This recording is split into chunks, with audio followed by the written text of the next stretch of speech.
ইসকনের একজন প্রতিনিধিকে গ্রেপ্তার করা হয়েছে। সেই বিষয়ে অভিমত, প্রতিক্রিয়া, সামাজিক বিশৃঙ্খলা এই বিষয়ে কিছু মতামত রাখতে চাই। তো প্রথমত হলো, যাকে গ্রেপ্তার করা হয়েছে তার পরিচয় কি? সে একজন ইসকনের সদস্য। পরবর্তীতে কিছুদিন আগে এই আন্দোলন করার উদ্দেশ্যে তাকে ইসকন থেকে কৌশলগতভাবে বাহিরে রাখা হয়।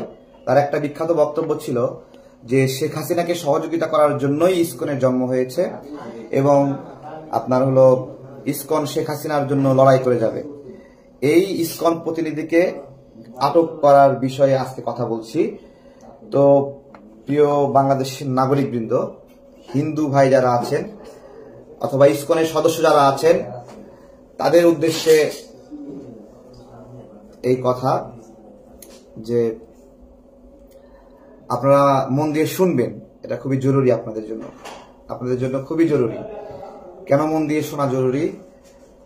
যে ধরেন হিন্দু ভাইরা মিছিল করে সব রাস্তাঘাট দখল করে নিছে, ঠিক আছে? আপনারা কি করছেন? সব দখল করে নিছেন। এখন আমরা বসে বসে আঙ্গুল চুষবো না? যাই হোক, আমাদের আঙ্গুল চুষাই উচিত শান্তির জন্য, এবং আমরা আঙ্গুলি চুষবো, আপনাদের বিরুদ্ধে লড়াই করব না, আশ্বস্ত করছি। কিন্তু কিছুই করব না এরকম ভাইবেন না।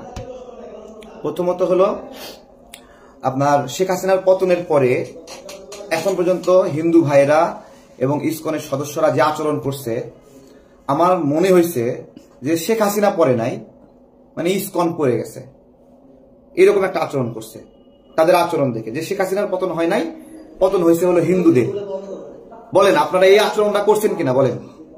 অথচ যেদিন হেলিকপ্টার থেকে একটা হিন্দু শিশুকে হত্যা করলো শেখ হাসিনা, ওই দিন আপনারা শেখ হাসিনার বিরুদ্ধে মিছিল করেন নাই। আমার কথা হলো, কেন মিছিল করেন নাই? আপনাদের লোক হত্যা করছে। যেদিন বিশ্বজিৎকে হত্যা করলো সেদিন মিছিল করেন নাই। কেন করেন নাই? কারণ শেখ হাসিনাকে আপনারা বিরক্ত করতে চান নাই, ঠিক আছে? এবং সত্য কথা বলতে, মানে শেখ হাসিনার রিজিমে হিন্দু নেতৃত্বের একটা বড় প্রভাব ছিল। যেমন ওই যে ধীরেন্দ্রনাথ শম্ভু না কি জন আছে, পুরো এলাকায় অত্যাচার কইরা মানে মেসাকার অবস্থা করে ফেলছিল। ছাত্রলীগ নেতা সঞ্জিত না কি জন ছিল, ডাকসুর হামলার সময় সে পিস্তলের বাড় দিয়ে আমাদের একজনকে মাথায় মেরে মাথা গর্ত করে দিছিল। তারপরে লেখক ভট্টাচার্য, সেও।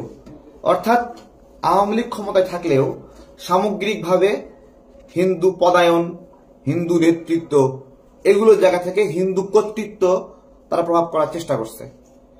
তো আওয়ামী লীগ পতনের সাথে সাথে আপনারা কি সেই জায়গা থেকে আওয়ামী লীগের প্রক্সি দিচ্ছেন বা আওয়ামী লীগের হয়ে লড়াই করছেন?